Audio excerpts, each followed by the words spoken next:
मद माफिया को सरकार सवार कर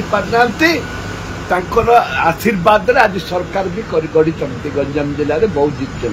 विधानसभा बारंबार एक कथा उठे मु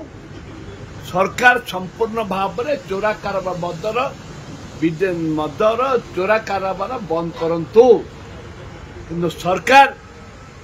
बिजु जनता दल से जो मान थिले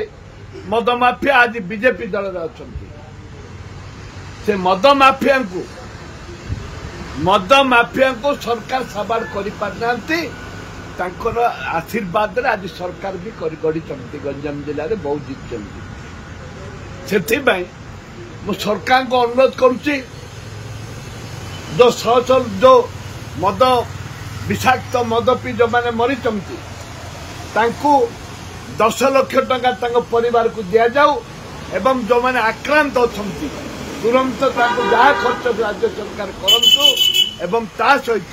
मद माफिया जो मैंने मद व्यवसाय करुचंती डुप्लिकेट मद चोरा कारबार करुचंती तांको विरुद्ध दृढ़ कार्यानुष्ठान ग्रहण करा जाऊ।